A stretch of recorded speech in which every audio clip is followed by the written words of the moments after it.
Koltovskaya, and on behalf of the American Association of Applied Linguistics, I would like to welcome you all to our webinar titled Presenting and Publishing with an Advisor. In this webinar, today's panelists will reflect on the experiences working together with their advisees and advisor to conduct a research project, present the findings, and submit them for publication. They will also share some tips on effective teamwork. I hope that you'll find their stories as well as their tips very useful. The webinar is an hour and a half long, and it is being recorded. The recording will be posted on our website in a couple of days, and you will be notified of that on our social media. First, allow me to introduce our three panelists, and then I'll proceed to today's agenda. Oops. Our first panelist is Dr. Shang Yang. He's an assistant professor of linguistics at the University of Illinois at Urbana-Champaign. He received his PhD degree in second language studies from Purdue University and is a language tester by training. His research interests include speaking and writing assessment, psycholinguistic approaches to language testing, and language assessment literacy. He is currently the president of the Midwest Association of Language Testers in the United States. His work has been published in a number of journals, including Language Testing, TESOL Quarterly, Assessing Writing, System, Journal of Second Language Writing, and Frontiers in Psychology. Our second panelist is Dr. Houman Saili. Dr. Saili is an interim director of ESL and lecturer in linguistics and ESL at the University of Tennessee, Knoxville. He teaches classes on a variety of linguistics and ESL topics, and his main research areas are corrective feedback, learner engagement, and Persian sociolinguistics. Our last panelist is Miss Wendy Lee. Wendy is a PhD candidate in the Second Language Studies program at Michigan State University. She joined the program in fall 2015. Before coming to the United States, she taught English as a foreign language in different educational institutions in China for more than 2 years. Her research interests include identity development of language learners and teachers, multilingual students, language socialization, and English medium instruction. She holds an MA in TESOL from Lancaster University, UK. So let's welcome our panelists to the webinar. Now I would like to talk about today's agenda. So first, I will briefly talk about our webinar etiquette and instructions, and then our three panelists will present in the order they appear in the list. So starting from Dr. Yang, and then Dr. Saili, and then Miss Lee. The panel presentation will be about 60 minutes, and then it will be followed by the Q&A session, which will be about 20 to 30 minutes long. So let's talk about the etiquette, our webinar etiquette instructions. If you cannot hear anything, consider the following questions. Have you unmuted your speaker? Have you selected the correct audio device? If you have any technical issues, we suggest you to check your audio settings of your Zoom account, and maybe even to restart your computer or PC, a laptop, or cell phone if you have to. We also ask our panelists to mute yourself when you're not speaking, and attendees also please mute yourself, and maybe you would want to turn your cameras off. If you run into any technical issues, please ask our organizers, Lakshmi, Josiah, or Yi, for assistance in chat. Our team will be happy to help you. The attendees, you can also ask questions during the panel presentation. We actually encourage our attendees to ask questions during the panel presentation so that we can compile them and have them ready for our panelists. If you have any questions, please use the Q&A pad right here. And also you can ask questions during the Q&A session. To do so, you need to have to raise your hand for a microphone privilege. It's right here, if you see the hand. Okay, good. And now I would like to quickly introduce our organizers and who are social media AAAL Graduate Student Council Subcommittee members. I, Svetlana Koltovskaya, am the moderator of today's webinar. I'm a PhD candidate in TESOL and Applied Linguistics at Oklahoma State University. Our next organizer is Lakshmi Prasad Ocha, who is an MA student in TESOL at Minnesota State University. He also serves as a AAAL Graduate Student Steering Committee member at large. Our next organizer is Josiah Murphy. She's an MA student in TESOL at Kent State University. Larissa Goulart is a PhD student in applied linguistics at Northern Arizona University.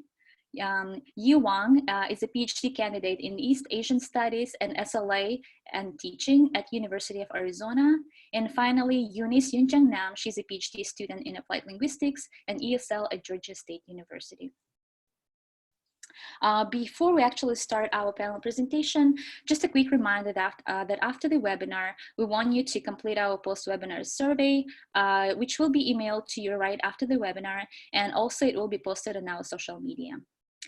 So let's invite our first panelist, Dr. Yang. Dr. Yang, could you please share your screen with us, and I will unshare my screen. Absolutely. Thank you.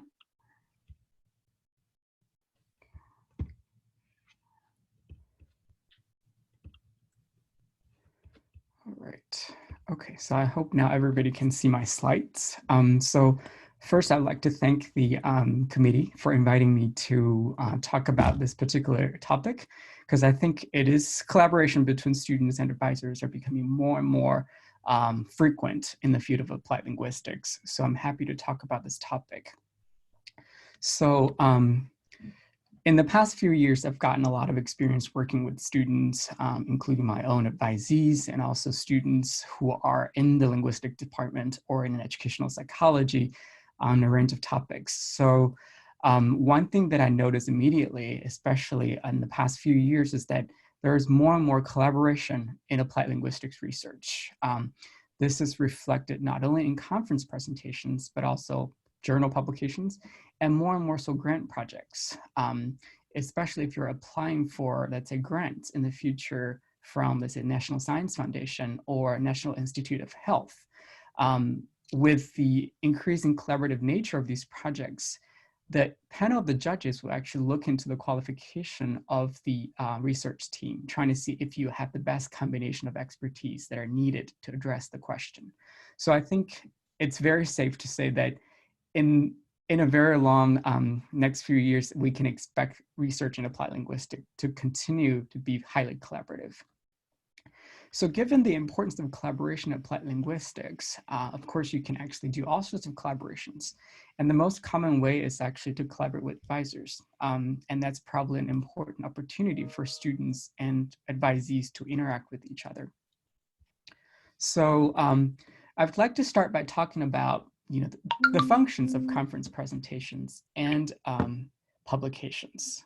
So I list here only a few things that I think are the most important functions of conference presentations, but there are more of them. But you can probably see that from the top to the bottom, we're actually moving gradually from more instrumental functions to more intrinsic motivation, or whatever you call it, about the purpose of conference presentation, right? It's very common, especially for graduate students nowadays. An important goal that they want to have is to find a job in academia after graduation, right? So being able to present definitely can actually add a line to your CV. However, I'd like to stress that the purpose of, or the function of conference presentations goes way beyond just adding a line to your CV. Sometimes, increasingly so in some of the major conferences, employers are utilizing this conference as an opportunity to conduct job interviews. So that's also a venue for you to present not just your research, but also who you are as a researcher and what you want to be in the future. And also, when we think about conference presentation, it's also a very good way for especially junior scholars to build connections with other peers and senior scholars in the field. And it's a good venue for you to be frequent and kept updated on current research in the areas that you're interested in, especially considering the lag that you might have between conference presentation and when this presentation can be published. All right, so, but the most important thing I tend to find, especially after these years of reflection among my own development and also the development of my students, is that conference presentations offers a really important opportunity for you to actually communicate with others about your own research. Right? So at this point, you'd like to showcase what kind of research work that you would like to conduct, and what are some of the larger philosophical viewpoints or stance that you actually hold when you conduct research. And that's a much larger issue than just getting a project done, right? So you can see this range of functions for conference presentations. Now for publications, it's slightly different. Of course, if you can have a pub, it's a very important line to add to your CV. Again, if you're looking for jobs, right? Nowadays, a lot of students are saying the job market is not looking very positive. And if you look at the job market 5 or even 10 years ago, it's still okay to get a job, let's say in academia without a journal article. But now it's almost impossible, right? Without a publication. So getting a pub is certainly very important. The reason why it's important is that it does actually demonstrate to the potential employers that you have the ability to publish, meaning not only you can actually present your findings orally, but you're also able to write a journal article that can actually reach a broader audienceship regarding the importance of your research and creating impact that way. What I do want to stress here, though, is that the reason why I didn't put number in here is that it's very important to demonstrate your ability to publish through publication, but it's not necessarily the case that the more you publish, the better. And I'll explain or elaborate on this point later in relation to how you collaborate with your advisors. So in addition to these instrumental purposes, being able to publish, or the purpose of publication is also to show whether or not you have a strong record and whether or not you have a clear research interest through the kind of research that you do. Right? This again ties into the quantity, because sometimes you might see students who collaborate a lot on different kind of projects, but these projects don't really talk to each other. Then it might not necessarily be a good thing than if you have, even if you have fewer publications, but they all have a coherent theme. So I'll elaborate on this a bit more later. But now you can see the kind of differences between the functions of conference presentation and journal publication, or publication in general. And there are lots of kind of work or type of publications we have, or even presentations. In the past, it's especially in linguistics, more so than applied linguistics, it's very common to have single authored work.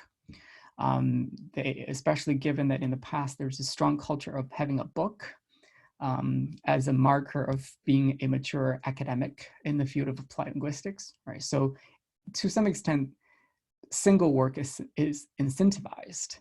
But if you look at research now, we have more and more co-authored work, and then the value of book is gradually fading away. I mean, it's still important to have a book if you happen to have a good project, but co-authored work is being more and more recognized. And the differences between single-authored versus co-authored work is that the amount of workload is significantly reduced when you work with more people. And it does allow you to integrate different kind of expertise, especially when you're working with someone who is actually in a slightly different area. You can actually combine those expertise very well to address questions that cannot be answered before or in other ways. However, the downside of collaboration, or potential drawbacks of collaboration, is the amount of negotiation and adjustment that you need to have in collaboration. So you might hear a lot from seasoned or senior researchers who said it's very important to find a collaborator that you can actually work with and just maintain collaboration throughout the entire career, right? That's a very fortunate situation, but oftentimes the amount of negotiation and adjustment can take a lot of time for these projects. So, and again, in some cultures, and I hope to actually target not just the US context, but from my experience in countries in East Asia or even in Europe, single author work and co-authored work are valued differently. If you work for places such as a lot of countries in East Asia or Southeast Asia, collaborative work is often turned into some kind of a point system, where if you're a single author, you get 1 point, and if it's co-authored work, you get either 0.5, or depending on contribution, you get different weights, right? So when think about collaboration, the differences does apply, especially the context of your future work has this kind of very instrumental and point system for evaluating your research work. So then if we dive into collaboration, there is definitely a difference between working with peers versus working with advisors, right? It's very common, especially for graduate students, to work with each other. And I think it's a very good way, especially at the early stage of a career, to actually find people who might have common interests or have common philosophical stance or have similar values in terms of the kind of research question you want to pursue. However, working with an advisor does allow you to actually tap into a wider range or type of projects, right? For example, if you work with advisors, oftentimes your advisor might have, let's say, grant projects that gives you a much wider scope or scale that peer work tend not to be able to achieve, right? So there's differences there. And of course, working with an advisor allows the students to actually take advantage of the knowledge and experience the advisors have. And that does provide a good opportunity for coaching and apprenticeship for especially novice researchers to move and gradually develop into a experienced researcher. So in a nutshell, there's a lot of things to learn from the advisor. However, it is important to note that sometimes working very closely with advisor and very frequently with advisors might in some way put some kind of impetus in terms of the development of your own research interest. So here I'm not saying you should avoid collaborating with advisors, but oftentimes I've seen a lot of students who are so deeply embedded into their advisors' projects that they lost the opportunity to develop their own interest. Right? So I think that's an important question for all students to think about as you go along this process. And again, the last point is very common, and I'm sure a lot of students have concerns over this, is the power dynamics, right? When working with an advisor, there are a lot of concerns in terms of, what kind of questions should you ask, right? How equal the relation is between you and your advisor. So all these things need to be considered. So clearly there's a power dynamics that I have to confess, and then it's really difficult to combat that. But I think that's something that you can actually work with to your benefit rather than just thinking that power dynamics might actually prevent you from getting collaboration with your advisor. So in terms of the benefits of advisee-advisor collaboration, I list some very broad points, and maybe if you have questions later, I can elaborate during Q&A sessions. But from an advisee perspective, I can see the immediate benefit of it is the apprenticeship in research. Oftentimes, if students have a lot of coursework, it's very difficult for them to actually meet with the advisor and then just talk about research. So the most efficient way is to actually collaborate with an advisor so that you can get into his or her project and look into or observe how the advisor conducts research and presents at conferences and how they interact with other scholars, and then reflect upon your observation and see if there's anything you can adopt. And that also help build a really strong connection or relationship between the advisee and the advisor. I've seen so many graduate students where they haven't been quite active in terms of working with their advisors, and as time goes by, the relationship becomes more formal. And then when they graduate, they kind of lost contact with their advisor. So this is quite common in grad school. But actually, if you can actually find ways to work more with your advisor, that can help you build a long-term relationship that will benefit you even beyond grad school. Now, from an advisor perspective, I can share more from my own personal experience.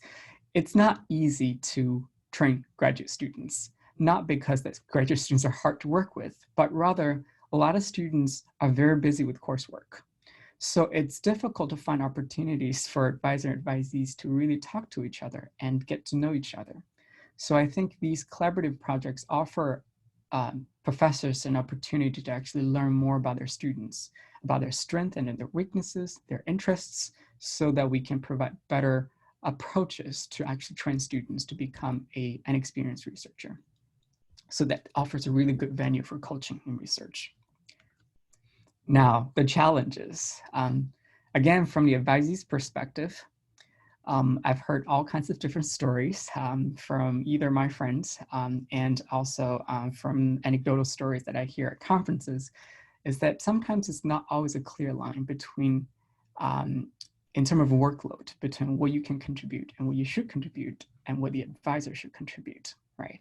So, and oftentimes because of the power dynamics, students might be intimidated to actually bring up this issue. So one way to combat that is to actually clarify the work distribution and expectations upfront at the beginning of the project, rather than wait till later to negotiate on it. And also another challenge with this kind of collaboration is that if there's a strong focus on getting the project done for the advisor, then it might be difficult for advisee to develop their own personal research interest, as I mentioned before. Now, the challenge for advisors, at least I've discovered over the years, is that we all want graduate students to develop critical and independent thinking abilities in terms of research, or even in terms of their career development. However, given the job market, there is, well, undeniably, there are some instrumentality when it comes to collaboration and getting presentations and publications. So we want students to build a strong CV, but at the same time, sometimes graduate students might overly focus on getting number of publications, and they're actually not focusing much on the quality of research or what it means to actually do this project, and what does that experience help you to grow as a researcher. I think sometimes it's very difficult to actually change students, to train them to think independently, and also to transform their instrumental motivation to more intrinsic motivation. And that's something I've observed over the years through my own reflection. So after, sort of laying out these very broad differences, and I'm sure there are a lot I'm missing here, but hopefully this offers a window to for you to actually understand sort of the nature of conference presentations and publications, and hopefully sort of demystify the purpose of these kinds of activities. I do have a couple of suggestions based on these differences. And the first, which is always the most important when I work with students, at the beginning of each projects, is always to ask the students to figure out, or at least to start think about, what kind of academic they want to be and what kind of research that they really want to work on. And that's not a question that they have to answer right away, but that's a question that should always be in their mind as they go along or go through these research projects. And then as you work, definitely try to clarify work distributions and expectations with your advisor about your contribution to the projects. And constantly reflect upon what you've learned from this experience and where to improve in the future. And definitely a frequent communication with your advisor regarding your goals, your research interests, and your progress. Any questions and concerns you have will be very important, because that does allow the advisors to actually get to know more about you. Especially when your advisor actually has a lot of graduate students, he or she might not really have a lot of time dedicated to each student. So I think you need to seek this opportunity to really act actively to communicate with them about who you are as an academic. So I think that's most of the content that I've prepared for. If you have questions now, you can ask, or you can ask later during the Q&A session. Thank you so much, Professor Yang, for your valuable information and suggestions. And now I would like to invite Dr. Sai Lee. I think Dr. Yang, you would need to unshare your slides. Yep, I already did. I'm going to mute myself too. So that Dr. Sai Lee could share his slides. Thank you.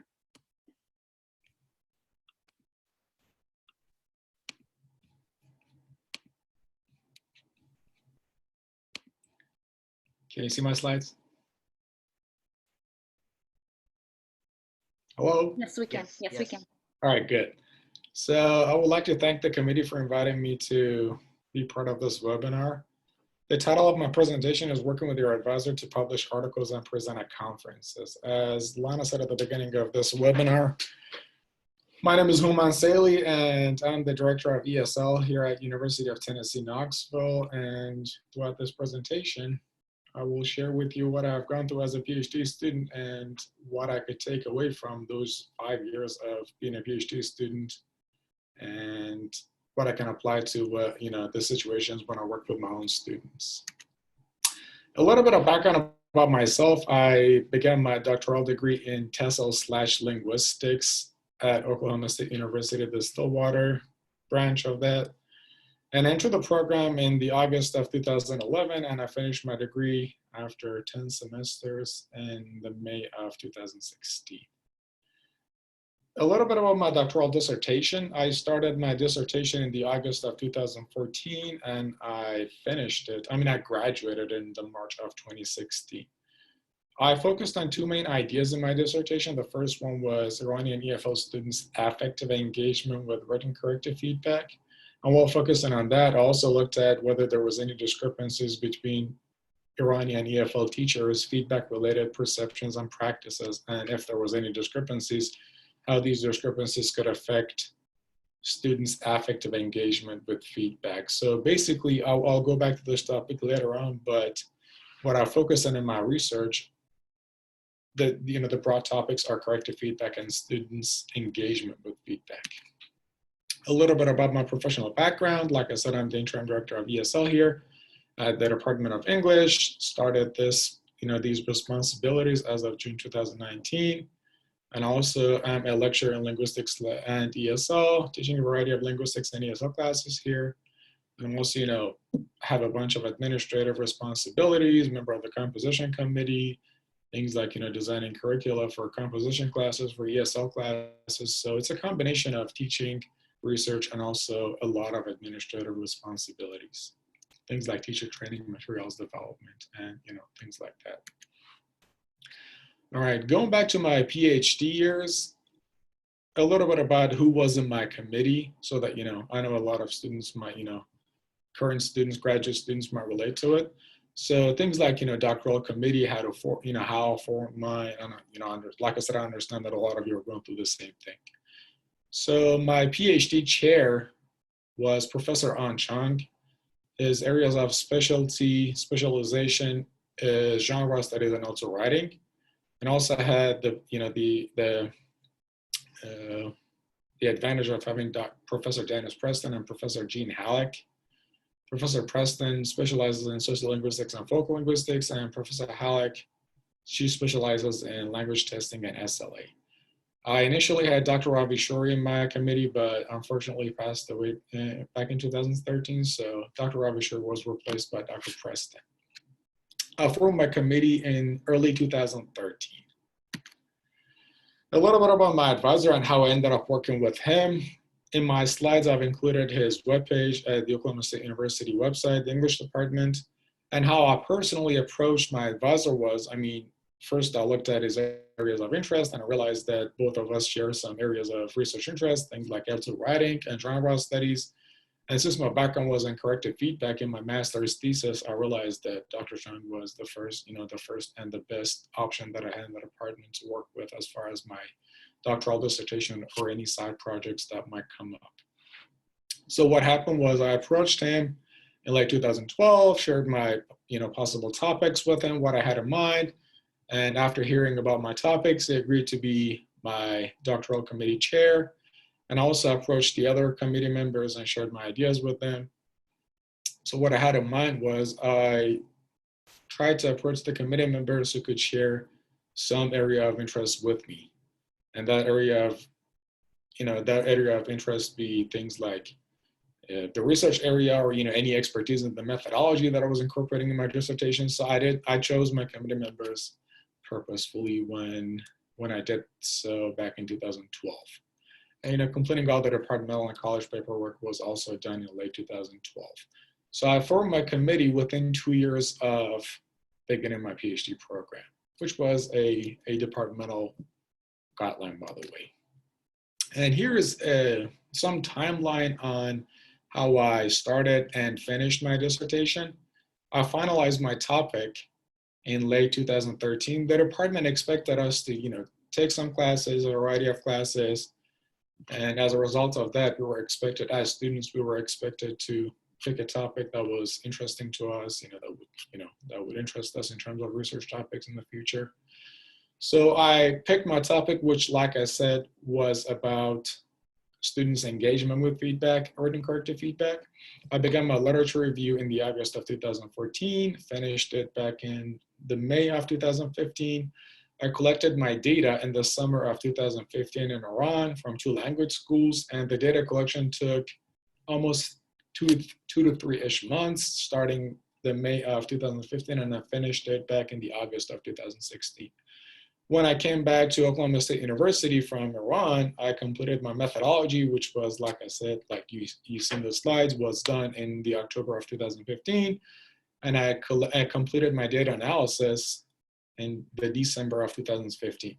So I utilized interviews, qualitative interviews in my dissertation, and the data analysis part of it took I would say like a good 3-4 months. So that was a time-consuming process, along with the coding, transcription, because I'll go back to this later on, but I collected my data in Farsi. All the interviews were conducted in Farsi, then translating everything to English, and then data coding, that took a while. And then I completed the findings and discussion sections of my dissertation back in the January of 2016. The rough draft was submitted to the committee members in late January 2016, and the final draft was submitted to the department along with the other paperwork in the February of 2016, and I defended my dissertation on March 30th, 2016. If I had waited for one more day, it would have been April Fool's Day, so who knows what would have happened.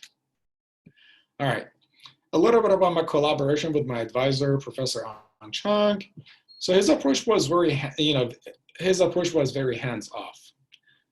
In particular, I was responsible for picking my own topic of dissertation as long as it was generally within his area of interest, which was also writing. So that was, I feel really happy about that because I could just focus on my own areas of interest. And, it was not like, as Dr. Yan mentioned in his talk, I was not forced into a corner by just having to work with my advisor on a topic of his interest. So I feel really happy and fortunate about that.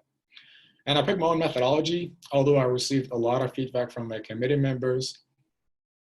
And also the data collection aspect of my dissertation was also based on the feedback that I got from my committee members. And when it came to analyze my data, again, I was responsible, partly I had to be responsible for that because, like I said, all my data were in Farsi. So since my advisor doesn't speak Farsi, I was in charge of that and translating everything into English, calculating co-codor reliability, all these methodological considerations I was in charge of. And then, like I said, as the last bullet point says, translating everything from Farsi to English. But Dr. Chang provided extensive help with developing the coding schema of my data analysis. So I received a lot of help from him. And also when it came to utilizing interview experts to corroborate findings and the codes, I received a lot of help from him. And also things like writing up the discussion sections and the conclusion sections of my dissertation, and also very important, the pedagogical implications of the findings of my study. So I received extensive help with those. So as a result, because of this background, obviously I worked with him for 2 years, so he was really familiar with my data and what was going into my dissertation, the findings, the pedagogical implications, and things like that. So how we, began working together, collaborating on publications, because I decided to take a break. After graduating in 2016, I decided to take a break, to recuperate from, those 5 years of doing the PhD. So I tried to focus on the publications that I had, which were still in review, under review. And after I was done with those, got those out of the way, I saw Dr. Chang in the 2018 AAAL. So I brought up the idea of us publishing together because obviously he was familiar with my research, he was familiar with my findings, so he had a thorough understanding of what was going on as far as my research interests, my research background, and what I had as far as my data. And Professor Chang is a really well-known figure in genre studies and auto writing. He is the editorial panel member of the Journal of Applied Linguistics, which is one of the most, if not the most prominent, one of the most prominent journals in applied linguistics / TESOL. He's an editorial member of the Journal of English for Specific Purposes, and also an editorial member of Journal of Second Language Writing. So as you see, because of his extensive, experience and, the background that he has in also writing, I thought that I would for sure benefit from his comments, which was the case. And Professor Zhang agreed to work with me. I'll go to the logistics of how we worked on our collaboration in a little bit. He agreed to work with me because, obviously my areas of interest, my areas of research were pretty similar to what he had in his research background. And also he was familiar with my research, my data, and also research findings. So something that I really like about our collaboration is we were on the same page. We were on the same page since day one. In other words, we knew who was expected to do what, right? So right after agreeing to work with each other, collaborating with each other on publications, my share of the work was going over my dissertation data to devise a plan to use those data efficiently in several manuscripts, because I had a lot of data. So we agreed that, it would be a waste if we used all the data. That's not possible, but, it would have been a waste to use all the data in one single manuscript. And I was in charge of writing up the manuscripts, and I was in charge of picking a few journals with his collaboration. So I would, we would send emails back and forth to pick a specific target journal. And then based on the guidelines of that target journal, we would work on a manuscript. And I would initially complete the manuscript and send it to him, which is something that I'll go back to in a little bit. And Dr. Shang's share of the work was providing extensive feedback on the manuscripts. Obviously, we worked a lot, we went back and forth, talking a lot, on the phone and, collaborating with Google Docs, Google Drive, and, whatever collaborative platform that we could use. And very important, we also agreed to, stay in touch. Rejection is part of submitting manuscripts to journals. Everybody knows that. So we decided that if it happens, which it did multiple times, we kept in touch, and we decided to use the feedback that we got after rejection to revise the manuscripts accordingly. And here is a list of what we have done so far. So far we have worked on 5 manuscripts. He's a busy man. I'm also busy. So this took at a big chunk of our time. But, I'm happy that, these 5 manuscripts came out. So we got 1 manuscript under a second review, which is about discrepancies between teachers' reported perceptions and reported practices when they provide written feedback in an EFL context, which is Iran. And also we worked on another manuscript on teachers and their perceptions and practices when it comes to providing feedback. The title is Peer Feedback, Learner Engagement, and L2 Writing Development. This manuscript is focused on the utilization of peer feedback in the L2 classroom in Iran and how students engage with it. And also, again, focusing on EFL teachers back in Iran, what motivates teachers' written feedback practice, according to the relative importance of several factors. So again, as you see, what these manuscripts have in common is they're about L2 writing and written corrective feedback in particular. And the list goes on. We published an article on effects of L1 writing experience and L2 writing perceptions, evidence from an English as a foreign language context, which is Iran again, seeing what students do in, as far as transfer. And also student writers' affective engagement with grammar center written corrective feedback, the impact of misaligned practices on perceptions from their teachers. And again, seeing what happens in students' minds as far as affective engagement when they receive feedback that is not aligned with their perceptions. And also 1 conference presentation. Obviously, we're still considering sending these manuscripts that we have in preparation and those which have been published to various journals, various conferences, sorry. But this is the one that we have presented so far. The manuscript that was published in Writing and Writing Quarterly, Our Writing Experience and Also Writing Perceptions, the Relationship. And this paper was presented in SSLW back in 2019 when it was held at Arizona State University. Now, based on the experiences that I've had working with him, I came up with a bunch of recommendations for you to follow. So my experience is, I think as graduate students, you should approach your advisor, because advisors are busy, as also, Dr. Yan also mentioned the same thing, our advisors are busy, so I think you should take the initiative when it comes to approaching your advisor, right? Also, when it comes to proposing ideas, your advisor should not be expected to propose ideas. I mean, you know your research interests better. If your advisor's research interests align with yours, much better. I think it's going to be the student's responsibility to approach the advisor about their own ideas and when it comes to proposing ideas. You guys, you and your advisors should have a clear understanding of your roles, right? This is something that we agreed on, and I think it's really, really useful when it comes to publishing with your advisor, collaborating with your advisor on projects. These are a bunch of questions that I think are really important that need to be posed when you want to begin working with your advisor. We should be in charge of finding the target journals. Obviously, I mean, in terms of some simple things like simple considerations like, the length of the manuscripts, even the formatting issues, the focus of the paper. Some of you, or both of you, doesn't matter, should be in charge of finding a bunch of target journals and finishing the manuscript. Some people, some advisors prefer to add the finishing touches to the manuscript. My advisor was not like that. So what I did was I finished the manuscripts and he preferred to provide feedback on the completed manuscript, right? Which is the third bullet point. Your advisor might prefer to see each of the completed sections one by one. But what happened between us was he preferred to see the entire manuscript, which worked for both of us because I would have spent some time working on all the sections, and then he would look at and provide feedback on the entire manuscript, which was completed. So, but it depends on your preferences as far as you and your advisor. And again, submitting the manuscripts to target journals. Who should be responsible for that? Obviously, one of you needs to be the corresponding author. My experience is the students might be, it's a better idea for students to be the corresponding author because, they might have more free time. They might have more energy to communicate with the journals. So I think my experience shows that it's better for you as graduate students to be the corresponding, quote unquote, corresponding author of the manuscripts.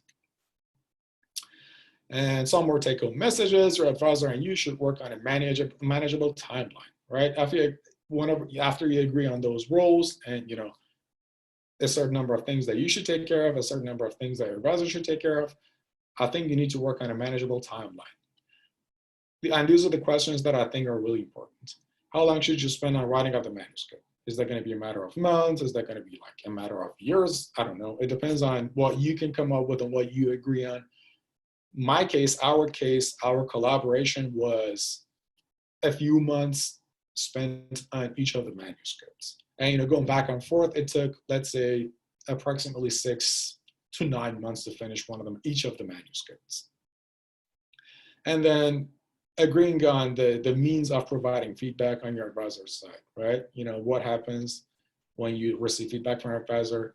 How long should you wait to receive feedback from your advisor? So again, all these time-related considerations that you need to sit down and talk about, right? If you get rejected, what is your backup plan? This is why it's really important to find a few target journals, not just one, to have some backup plans just in case you get rejected. Like I said, getting rejected is part of submitting manuscripts to journals, so we all need to be prepared for that. Which new journals should you target when your manuscript gets rejected? Most journals have an in-house initial review, which is fortunate, which helps expedite the process of receiving a decision.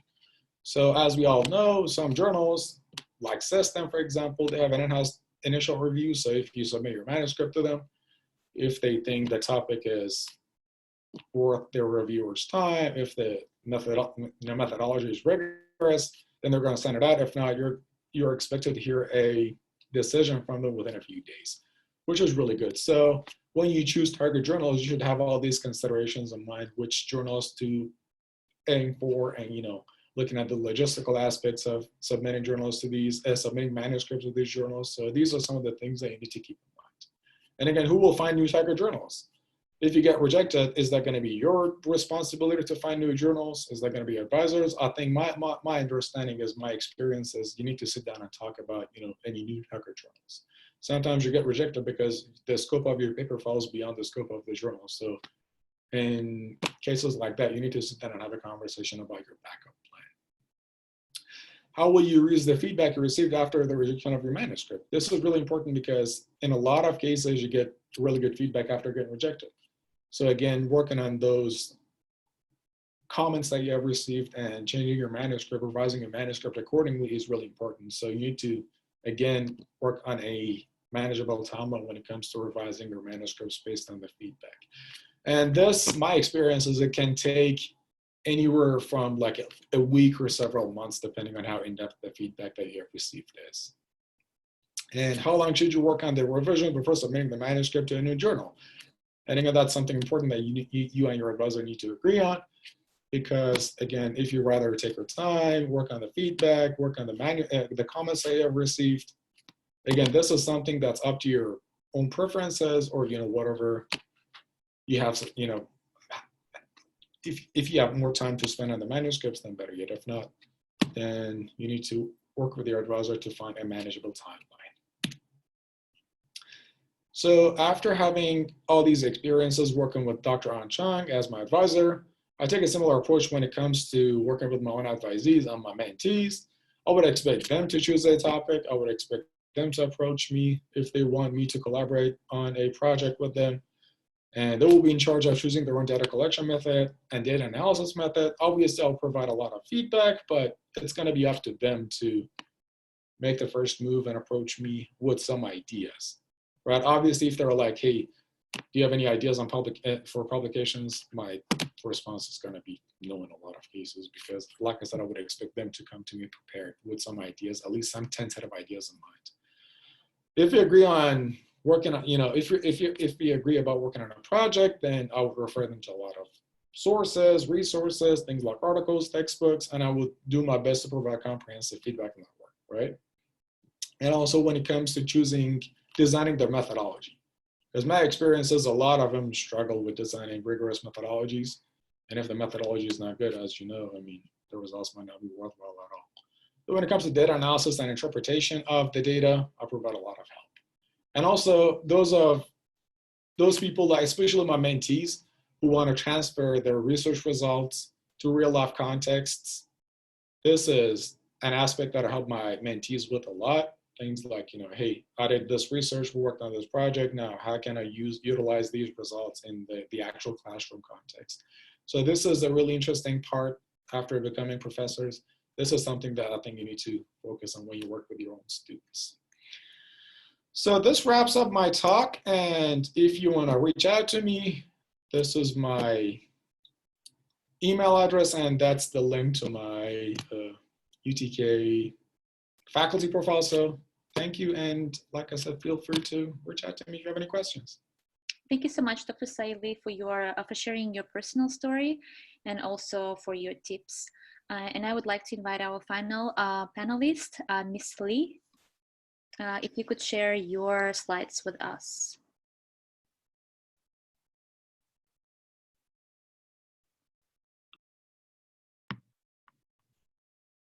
Okay.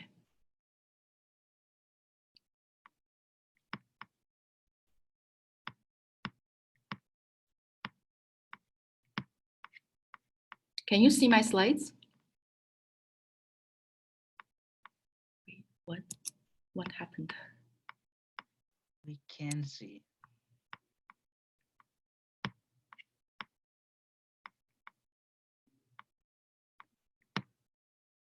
Okay.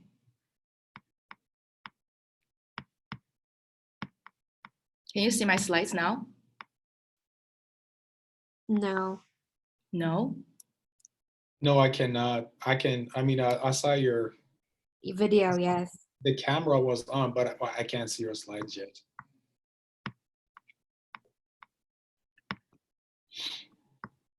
So, okay.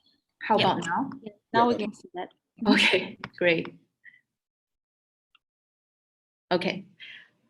So hello, everyone.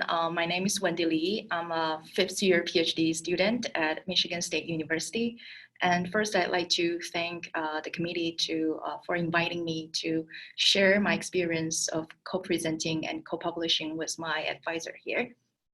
And so first, because I'm going to talk, I'm going to mention several times about my advisor, so I thought it's better that I introduce him to you.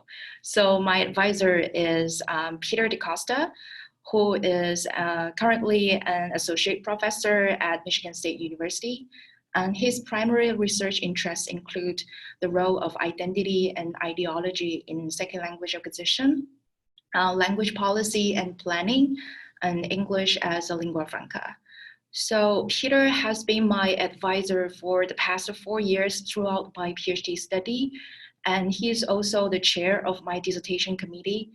And starting from the second year of my PhD study, I started to work for him as his research assistant for 1.5 years.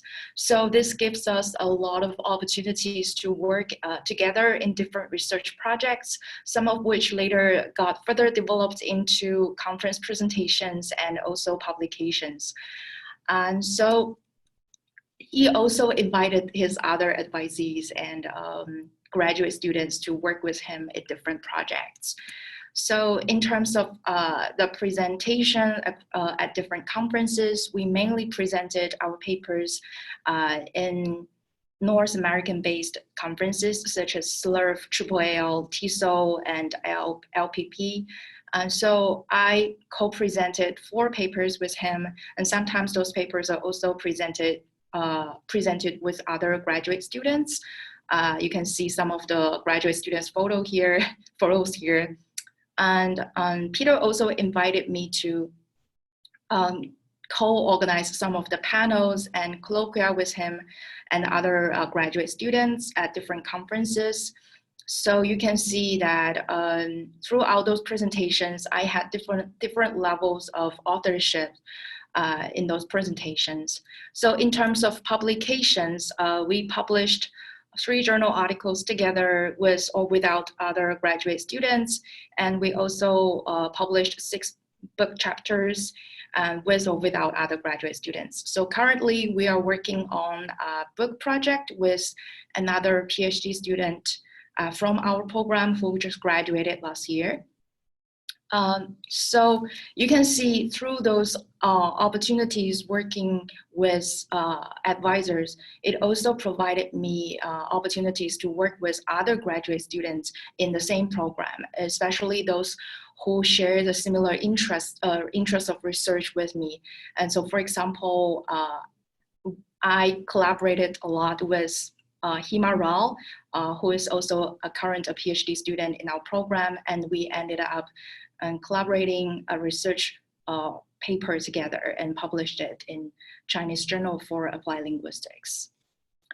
So next I'm going to talk about the process of co-presenting and co-publishing with my advisor. So when it comes to preparing for writing the article, typically what we would do is first we would sit down to have a meeting to talk about the findings of my to talk about my research findings, and then we will talk about what kind of journals we can submit our paper to, and what kind of literature review, what kind of articles we should be included in the literature review section. And also Peter will ask more questions and ask us to do more research on certain topics. And as the first author, I would take a lead to compose the first draft or the bulk of the first draft. And then in the meanwhile, I would also list down some of the questions or comments I had when I was doing the writing, and Peter would take it over and add his insights and also provide feedback on my writing and also some addressing my questions. And so based on the feedback I received from Peter, I would do more revision, and I would also pose more questions regarding the second time of writing. And then Peter would again take it over and add more revisions and then provide more feedback. So this kind of cycle will be repeated several times until both of us feel that we are ready to submit our work to the journals or to the edited volumes.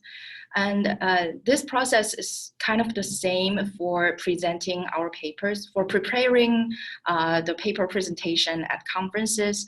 But one thing Peter would do is also to do a practice talk with the co-presenters, with the graduate students.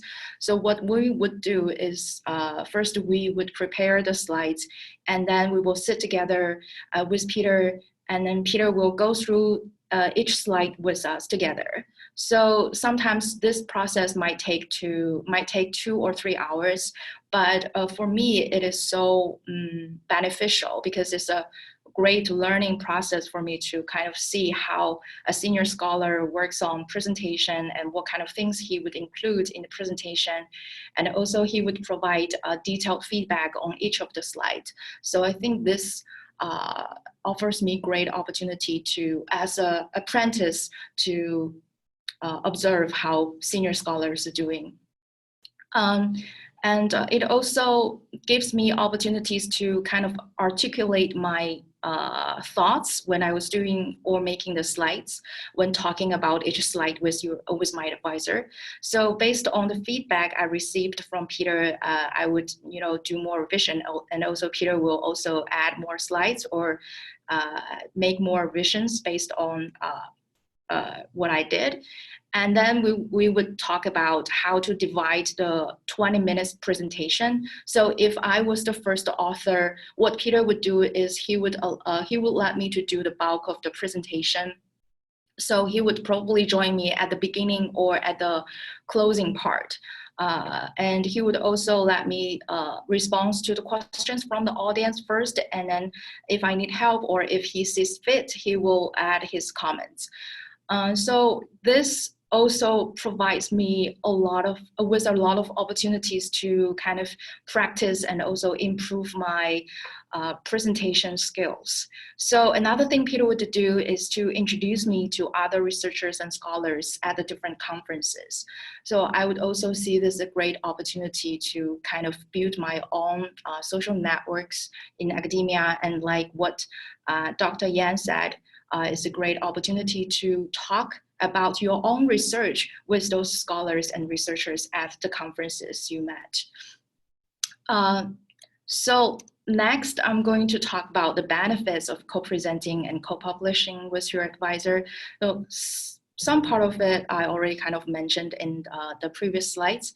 So for me, personally, I felt when I was especially at the beginning of my graduate study, co-presenting and co-publishing with Peter really helped me understand the practices of the academic community, and also kind of socialize me into the discourses of an academic community, because I received continuous guidance and feedback in terms of how to do research, what kind of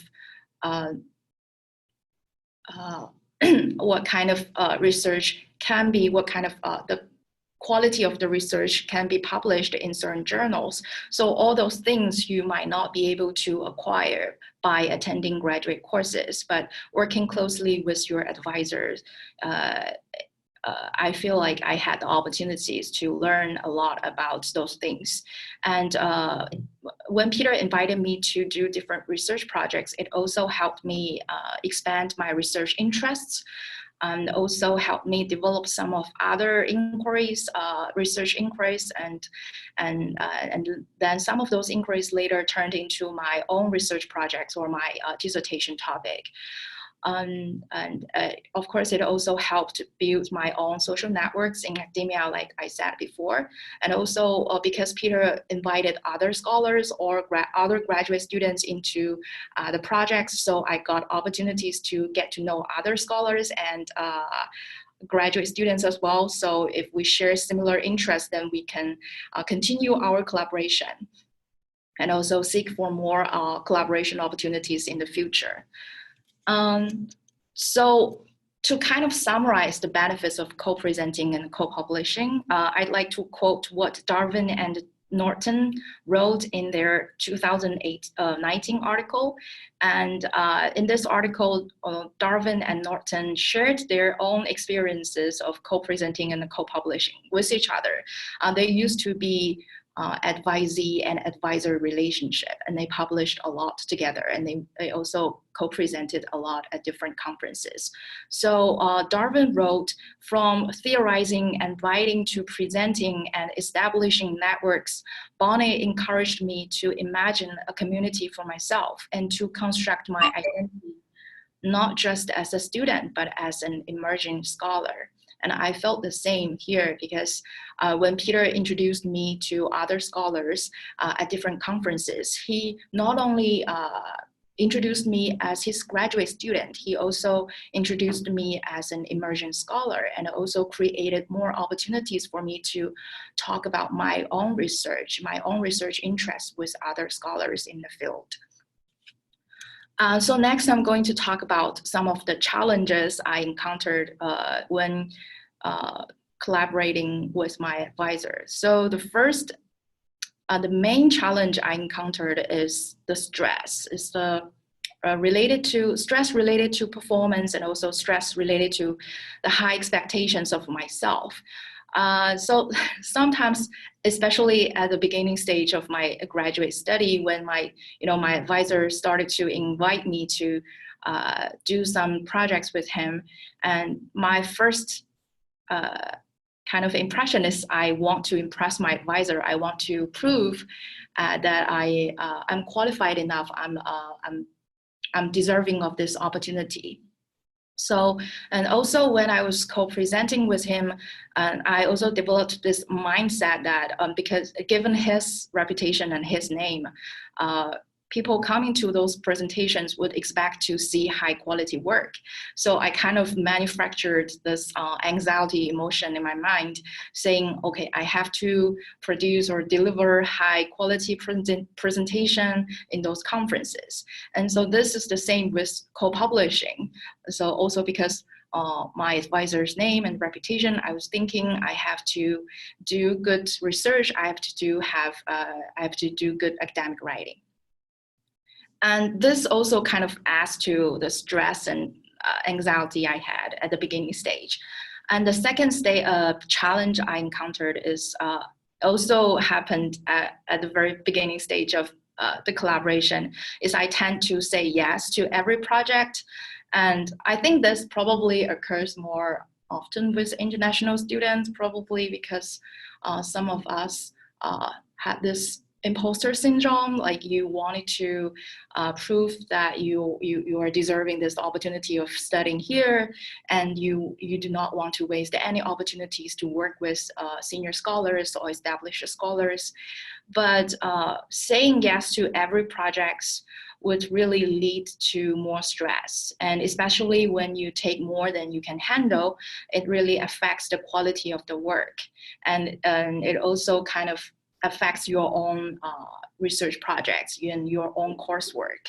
And sometimes you would lose the track of the priorities, because as graduate students, we have to deal with coursework. We have to deal with, qualifying research papers and our own dissertation.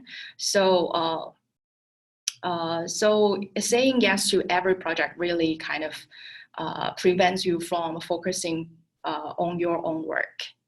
So next, I'm going to talk about some of the tips that worked for me when coping with those stress or coping with those challenges.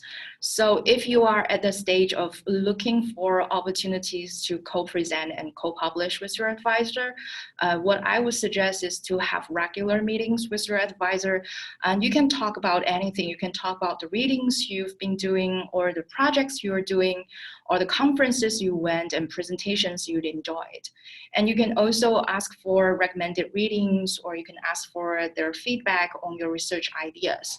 So the purpose here is to help your advisor understand what you are doing, where you are at, and also kind of send a message to them showing that you are interested in collaboration, you are interested in inviting him to do some research projects with you. And if you share some of the research ideas you have with your advisors, and some of those research ideas might be of interest to them. So you can directly ask them if they're interested to be the co-authors of your projects. So I think those are the good those are some of the things you can do to kind of start some of the projects with your advisor. The second tip is about authorship. I mean, two professors already kind of mentioned this in their presentation. So my experience, because I didn't encounter much of the issue with authorship when I was working with Peter, because Peter always discussed the authorship with his students, with his graduate students and his co-presenters and authors at the very beginning stage. So we kind of know what we should, what our distribution of responsibilities would look like and in the project. So the tips I would give is to kind of discuss this with your advisor at the very beginning. And also have a clear idea. If you are the third author, what does that mean? What kind of responsibilities you should take as the third author? So you should be aware of the responsibilities you should take in this co-projects. So some of the things we were doing is to develop this AAAL ethics guidelines with Peter and other scholars. And regarding the authorship, I found one item that might be useful or helpful for some of the graduate students. So it says researchers should include graduate students who contribute substantially to the conceptualization, design, execution, analysis, interpretation, and editing, writing of any reported research as co-authors. However, advisors should not expect automatic co-authorship on their students' work. So there are more items in this guidelines, and if you would like to know more about doing research with your advisor and then how to avoid being exploited by your advisor with your work, and then you can click on this link to see more. So the last tip is to really have active communication with your advisor. I think this is the key. You should just talk to your advisor about any concerns or problems you have. Like I also talked to Peter when I felt overwhelmed and when I felt I took more than I can handle.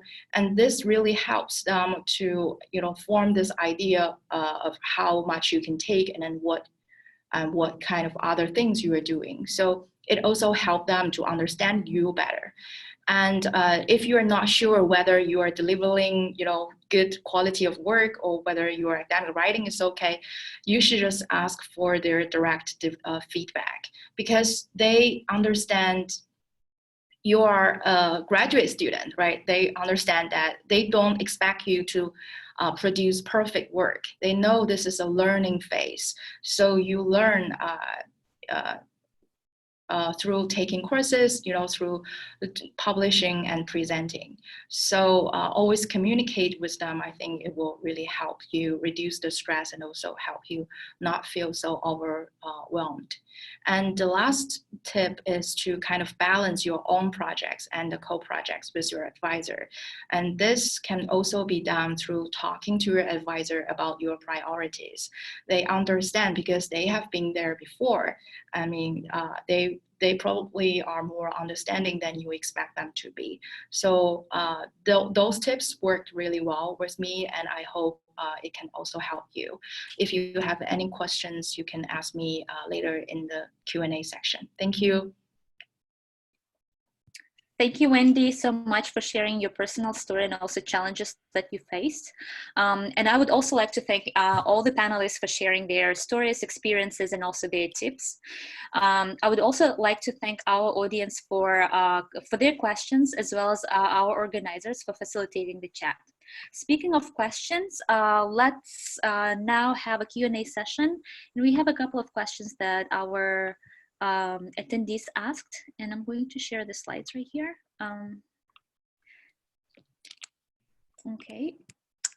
So the first question will be for our professors, but Wendy, you are more than welcome also to join and answer the question. So the first question is, how should a graduate student negotiate the authorship with their advisors, especially when the advisors want to become the first author, although the student has done the maximum work? Anybody would like to answer this question? Well, the authorship and who should be the first and who should be the second author, this is not the problem that I faced when I approached my professor. And the idea of authorship or, publishing something with your professor, I think not that it should be a given, but since you work with your advisor very closely during your dissertation process, I think it makes sense for you to get something out of it as far as the collaboration. Because your advisor is going to be really familiar with what you have done in your dissertation. You have received a lot of help from your advisors. So I think it's going to be really worth your while if you get something out of it, as maybe like a conference presentation or a publication, or if you have a lot of data, maybe several publications. But the way you should approach your advisor, I think maybe just make an appointment and talk about what you have done, what you intend to achieve at the end of conducting your study, doing your data collection, whatever. I think it should be pretty, in my case, it was really straightforward because we were on the same page, me and An, because we both knew that this was my data, these are my results, and these are some of the feasible things that we can get out of the data. So it was just a matter of, working in the logistics. It was not a matter of whether it's going to happen. It was more a matter of how it was supposed to happen. Right? Working on the logistical considerations like the timeline, who needs to do what, and looking at the time frame. And it was mostly a matter of logistical considerations, not whether it would happen at all. Right, and I'd like to add that oftentimes, I guess the reason why this kind of problem occur is because there's always a fine line in terms of like what's considered the most important contribution in a collaborative project, right? Yeah. So oftentimes we've got different kinds of situations where a student might approach the professor and saying, I have this idea, let's do it. Whereas you might have other cases where the professor might have a side project, let's say branching off his or her other kind of work, and then you might have unevenly distributed workload, right? Then the authorship becomes really a problem. So that's why I said it's very important to actually clarify that at the very beginning, regardless of the type of research. I know it's always easier said than done, especially when you're a student. It's difficult to actually bring up this question even. So a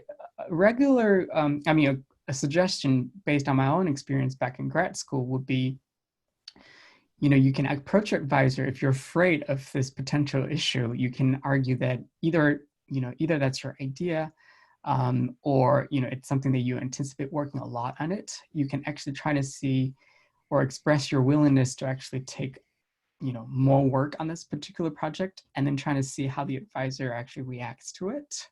So, as a student, even though I think it's very important to maintain a rapport with your advisor, but I think you shouldn't be in a position where you feel like I have to obey whatever my advisor says, especially for students who are at early stages. And this is an opportunity for you to also to assess what is it like to be collaborating with your advisor, right? Even though I've been saying it's very important to have this experience, it could be very beneficial, but it might not always work with all advisor-advisee pairs. So I think that's, in a way, as students, you should think about these more carefully, and really evaluate your role in this collaboration, and then being able to make argument for yourself. Anybody would like to add to this? I would like to second what Dr. Yang just said. It depends on the project. I mean, obviously, if it's a side project, if you're an RA to your professor, then if you end up collaborating on something, the ownership of the data or, the manuscript even, it's not, I mean, it depends on the project, right? A side project that belongs to your professor, that's your professor's idea, even the data, that would be a different story from your dissertation, because my experience is when you write your dissertation, as my advisor would put it, you're going to be the most authoritative expert on that topic in the world. So I would assume that, as far as your dissertation goes, you're going to be the true and, the true owner of the material that you publish. So to me, it would make sense for your name to be appear as the first author if that's a big concern. But if it's like as Dr. Yang also said, if it's a side project that belongs to a professor and you're simply contributing to the project by doing data analysis, writing up the lit review, again, that would be a different story. But as far as the dissertation goes, I think the true owner of the material is the student. But again, these are some of the things that you need to sit down and talk about. Right. Yeah, I agree completely. And also just to bring up what Wendy showed in one of the slides, that I think it's a recommended practice. I think these are more for advisors. The advisor shouldn't automatically assume co-authorship on students' projects, especially it's the project that the students is leading, right? So if you happen to see advisors who really try to push co-authorship in every single project that their students are having, you need to be careful in that sense, because it really depends on how much contribution the advisor is actually making. Is the advisor helping you in shaping your framework, or even giving you advice in designing like coding scheme like Dr. Sally's experience had been, then I think having co-authorship will be reasonable. But if it's really just giving, I would say, minor feedback at the end, I think, at least for me, that's something that I would do for all my students automatically without assuming any co-authorship. So I think it's, as students, again, I mean, it's easier said than done, but you don't have to be very concerned or afraid of talking to your advisor about these issues. Exactly. This is really subjective. So it depends on like your expectations as a graduate student and your advisor's expectations as someone who's helping you out with the project. But again, rule of thumb as someone who is conducting the dissertation, and I mean, I still think you're going to be the true owner as a graduate student of anything that goes into the dissertation. So again, it goes back to who your advisor is, what their expectations are. At the end of the day, you need to sit down and talk to see what you need, what you can achieve as a result of your collaboration. So. Okay, so we have another question from the participant, the attendee. Would you have any suggestions on collaborating with professors from a different institution who you share research interest, but have not taken classes with or formed work relationship? I do have some experience with that, but not with a professor, with a colleague. When I was presenting at GERT, Georgetown University Roundtable, it's a different topic that is not related, like immediately related to, L2 writing. I gave a talk on Persian sociolinguistics, and after my talk, somebody approached me, and he was a language scientist at the University of Maryland, also specializes in Persian linguistics and Persian sociolinguistics. He approached me, and we ended up working on several book chapters and also several conference presentations. So I think it's doable. There are some logistical difficulties. For example, working on an IRB, if you want to work on a new project together, then going through the whole IRB process, that has been a major pain, if you ask me, because I mean, my university needs to approve of the IRB, then his university needs to approve. That, the two sides need to be constantly communicating. So it's not just how your research areas might converge. It's just a matter of looking at all these logistical considerations, things like IRB, and again, what you need to collaborate on. But I do have that experience, which has been positive for the most part, except for, like I said, things that go beyond the immediate level of our our scientific collaboration on the project. But these are some of the things like IRB applications. These are some of the things that you need to be aware of when you decide to work with somebody who's not in your institution. I did have quite a couple experiences back in grad school working with either professors that are outside of my department or professors in other schools. And that benefited a lot for language testing as a field. It's a very small field, but also very concentrated in area as well. So I remember back then, I mean, I've always been in the Midwest in the US and attending conferences and collaborating with people from different campuses. One of the project actually that I worked is with Paula Winke, actually from Michigan State University. Yeah. She was a language tester. That was when I was a graduate student at Purdue. We attended one of the seminars workshops that she actually had right before the AAAL conference. And that turned out into an eye-tracking study on closed testing. So I think that experience is really a valuable one, because you don't always have the same level of expertise or different kind of interests that are represented across all institutions. You might have an interest that align with someone actually from a different institution. And so that could be a good opportunity for you to build connection in the long term as well. So now that I'm staying in the Midwest and transitioning from a graduate student to a faculty member, you can see that the connection actually stays over time. So I think that's very beneficial. I've also worked with a lot of, back then I never took classes with them because I was a senior student when they joined Purdue University, and then eventually they left. So there are a lot of professors like this where after graduation, we actually became colleagues and collaborators on a lot of projects. So I think those are really good opportunities for graduate students. Yeah, I also had similar experience working with a professor outside of my department. Can you hear me? Yes. Yeah. Okay. Yeah. And how I got to meet her is through one of Peter's grant project. So he invited me to work as a project manager in that project, and then it's a really cross-disciplinary project. So he invited other scholars from different departments at MSU to join us. So I got this opportunity to meet her, but at the beginning stage, I didn't get to talk to her about her research, but later, because of this kind of connection, I asked her if I can collect my dissertation data at her class, and then she was really nice, and then she said yes, and then she allowed me to come into her class every week and sit on her class, and then recruit participants from her class. And later, because I got to know her research better, and I discovered that we shared a lot of similar research interests, and I started to take active actions to kind of schedule lunch, dinner, a meeting with her, and also to talk about the research, talk about things related to Peter's project, and also related to my dissertation topic with her.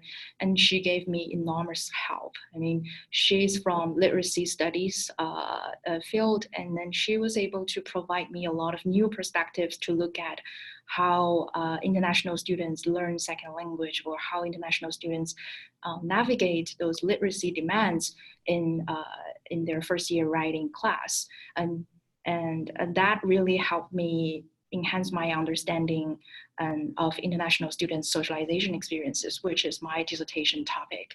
So I think working with someone outside of your department and could be really beneficial when you identify that you share similar interests, and then you kind of learn new perspectives from their expertise.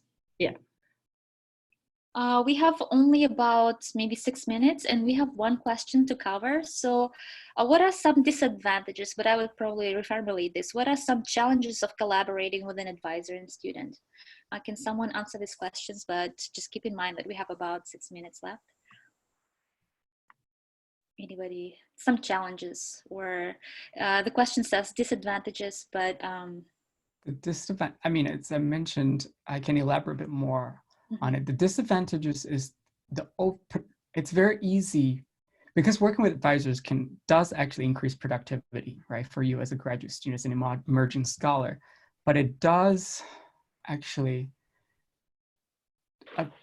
lead students to easily overlook the need to develop their own interest, because that's what I tend to find working with my students, is that they're very good students and they actually work very hard in thinking about questions, and they contribute a lot to the project as well. But at the end of the project, sometimes I start to think more for their future when they, getting ready for the job market. That is, what is their research interest, right? What actually marks them as a unique scholar. I think that's one of the challenges for all students to think about. I mean, the advisor should contribute to this, to building the students' research interest, but I think the students need to think about this question all the time as they collaborate with almost anyone in the field. Yeah, I mean, like Dr. Yan mentioned in his slides, the power dynamics aspect of it is also really interesting. My experience is, like I said, I started collaborating with my advisor on publications almost a year and a half after graduation.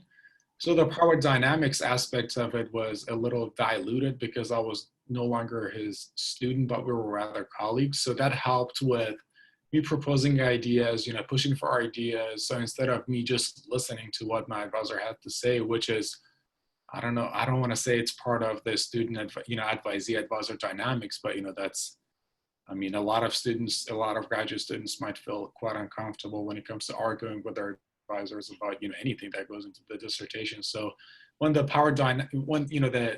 the advisor advisee aspect of this collaboration is out of the equation, I think things worked out better for me because, like I said, me and my advisor were rather colleagues than advisor or advisee. So that helped me a little bit, at least as a person, as a researcher, to push for my own ideas and sit down and talk instead of just listening and saying yes, I'll do it. I'm not saying that this is what my advisor asked me to do. I'm saying that as a student, like I said, I tended to agree with, accept a lot of things that I heard from my committee members, even if I disagreed with some parts of it. But again, like I said, if the advisor-advisee relationship is out of the equation, that should help students, a lot of former graduate students, to have a stronger voice in what goes into the manuscript when it comes to publications and conference presentations. That's my personal experience. Wendy? Yeah, when I was reflecting on my own experience, I found, I guess my collaboration with Peter went through different stages. So at the first stage, probably he invited me to join his side project. So he already had his certain ideas of how he want to conduct his research and what kind of research questions he was thinking about and what kind of data he wants. So my role is more like to help him complete his research project and also kind of build the knowledge on this research area as well. And later on, when I started to know more and I started to read more, I started to develop my own research interests. And then I would share my research interests with Peter, and we had a lot of conversations about what we can do and in terms of different research projects. So later on, I would start to invite him to join some of the projects I want to do, and then he would contribute his insights, his feedback. And so at that time, it's clear that I will be the first author, and then he will be the second author. And also with my dissertation, he was also like hands-off approach, but not really, because he always made himself really available for me. Every time I had questions or concerns, I always set up meeting with him to talk about it. But at the same time, he made sure that I had my own space to develop my own research interests and also to develop my own research questions. And when I need help, he would provide the help, but he would not tell me what to do at that stage, because it's my research project, and I know, so that's like the dynamic between me and Peter over the years. And also I think it's quite healthy in that way, because he also kind of scaffold me to find my own voice as a scholar in this field. Yeah. All right, so unfortunately we cannot cover all the questions due to the time limit that we have. So if you have any questions, please feel free to contact the presenters via the email or social media. And I just wanted to once again thank our panelists for sharing their experiences and tips on effective advisor-advisee teamwork. I think it was very helpful. And also I would like to thank our team for organizing the webinar and all our attendees for attending this webinar. Thank you so much. And before before we end the webinar, I would like to again remind you to complete our survey. Oops, I cannot click on this. Okay, I don't know what's going on. But the survey will be this email. We will email you the link for the survey, and please make sure that you complete this. And thank you once again, and you will have a great rest of your day. Thank you. It was nice meeting everybody. Yeah, For organizing the event. everybody. Thank I'm you. sorry, but this is the survey link. Thank you. All right.